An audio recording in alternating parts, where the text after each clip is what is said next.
Yo, what's up guys, it's Negan from Vikings War of Clans, and today we're gonna do some real talking. Let's get started with this video.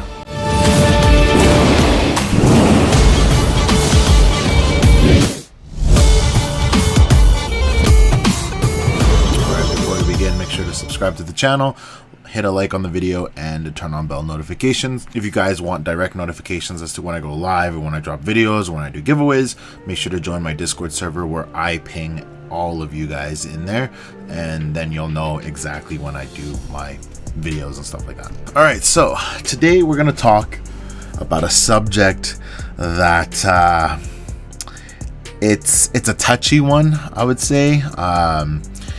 It's about Asgard and how Rhett dominates Asgard and controls how people can essentially play in Asgard. There are some streamers that are upset, and there are a lot of players that are upset as well. Now, I'm not gonna take sides on any of it. I'm kind of a biased participant in Asgard because obviously I'm in Rhett and I reap the rewards for being in Rhett. I've also played in small clans, and I understand how small clans can be frustrated and upset about the whole situation, but at the same time, being in Rhett, I understand how these guys play and how it works. So let me start off with an analogy of nothing to do with the game. So to put this as a Viking example, if you think about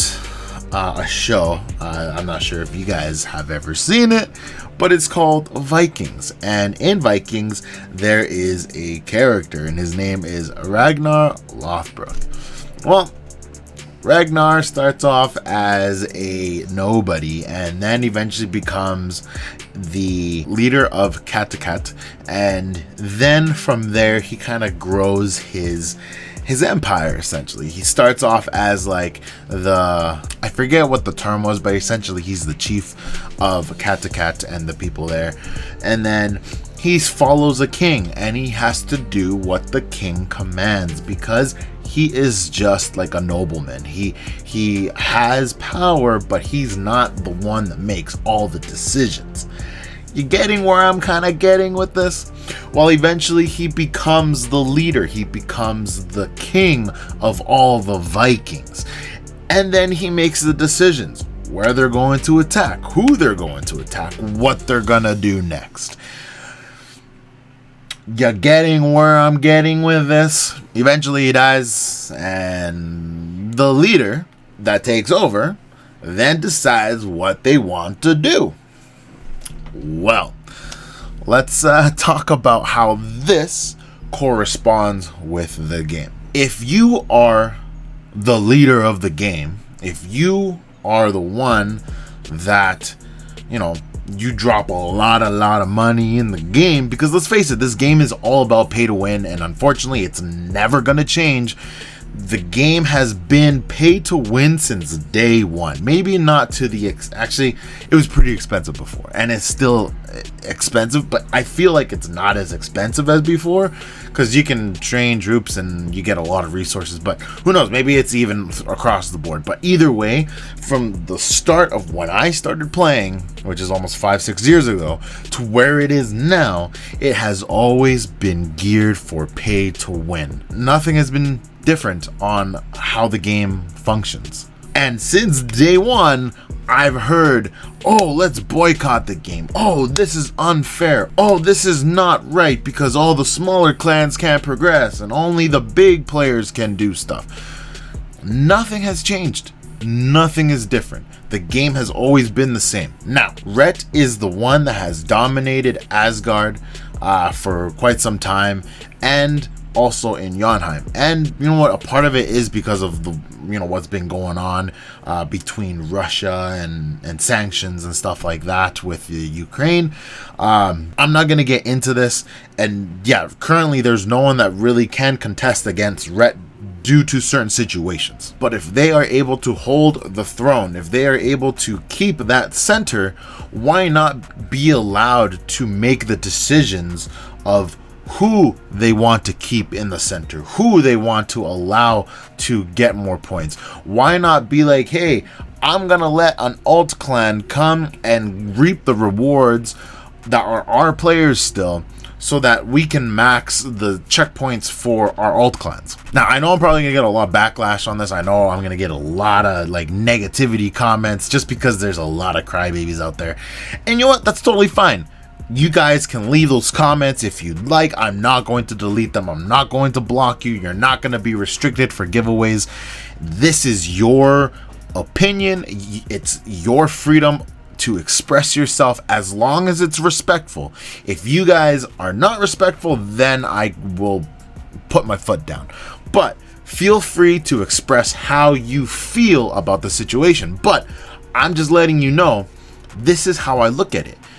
When I was in small clans and I saw Ret and how they've dominated, or even Blood and how they dominated during Yonheim, I didn't complain about it. I didn't cry about it. I just played at the level that I played at, the level that I could compete at. If you're in a clan that's more than 80 trillion influence, you should be able to compete in Asgard. I'm just saying, there are clans out there that are 20 trillion influence and less, and they are able to outperform these bigger clans. Why? Because they actually put the effort into it. Why? Because they have the money to do it and they want to do it. If you are not able to do this and you're in a big clan, then maybe the event is not for you. And if you will just want to cry about it and be like, oh, something needs to change because Ret is controlling everything and it's designed for them and this and that. Well, yeah, the game's always been designed for the big spenders.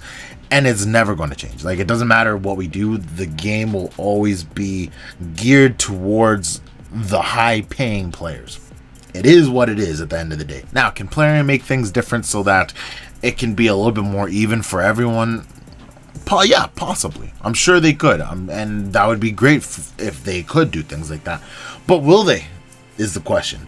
They don't really take into consideration what we say. They don't take into consideration what you guys say. They do what they feel is best for the company, because altogether, their main goal is to make money. That's plain and simple. That's their goal. And we have the choice to either play the game or quit. It's totally up to us. I play at the level that I can. Yes, I am in Ret, and yes, I am biased because I reap the rewards for being in Ret. But at the same time, I'm not spending like crazy amounts of money to try to like be in first place. There's just no possibility. I just cannot do that. If I could, I would, but I can't. So going back to the whole conversation about, you know, Ragnar Lothbrok and how he controlled what happens, it's the same thing. If this clan, if Ret, is able to dominate the center, hold it, kick other clans out, and be like, you know what, we don't want this clan here, let's get rid of them, let's push them out. Why not? It's part of the game. It's a strategy that they are using and to kick out whoever they want and put whoever they want there. That's totally fine. It's a game of strategy and obviously a lot of money to be able to hold that center to reap the rewards. So like I said, there's going to be a lot of backlash possibly in this video, just because there's going to be a lot of angry people because of what I'm saying. Is what it is at the end of the day. Now, another thing that was discussed of it being unfair is us being able to hold 4 towers and then go and hit level 1 towers. Again, I'm biased to this situation because, again, I'm reaping the rewards for being in Ret. But if you can hold 4 towers and you can also hit these level 1 towers, why not? I'm sure there are many clans out there that are able to do this as well. Not just us, but I'm sure there's other clans that can do this. And as long as they can hold 4 and they can hit the level 1s, why not? If they have the numbers to do so, then awesome. And now people want to change that so that, you know, once you hold 4, that's all you can do and you can't play anymore. And if Plarium decides to do it, then it is what it is. Like, I'm sure that Ret will adapt to those changes. But you don't see Ret complaining about the people complaining. You only see the people complaining because of Ret reaping the rewards. And It's because Rhett just adapts to the situation, and whether we aren't able to hold 4 towers anymore and then hit level 1s, or if we can, whatever happens, they will adapt and we will reap whatever rewards we can through playing the way we play. But yeah, I don't know. That's just my point of view, how I see things. Again, I honestly don't think it's a big issue.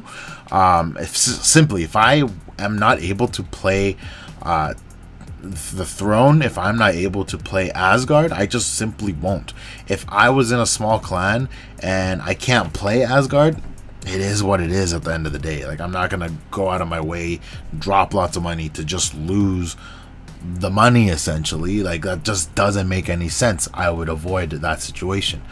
Yeah. But I know that there are small clans out there that are able to perform and outperform the bigger clans because simply they just have better accounts and they have more money, maybe. And I don't know, like, I've seen it, and there are clans out there that can do very well, a lot better than these bigger ones. Anyways, that's it. Just wanted to chat about that. Real talk. I'm just expressing how I feel.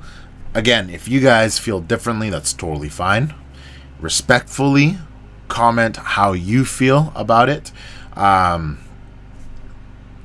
you're not going to change my opinion, so don't say you're wrong, Negan, because I personally don't care. I don't care. It's my opinion. But again, you're entitled to your opinion, to your freedom of speech. You can say whatever you want, and again, I won't block you or remove you as long as it is respectful and you are not throwing insults. Then we're all good. But if I see any comments where, you know, you're being a D-bag, I will be the D-bag too, and I'll block you at that point. But yeah, feel free to say what you want as long as it's respectful. Anyways, I'll catch you guys later. Take care. Peace out. See you guys in the next one.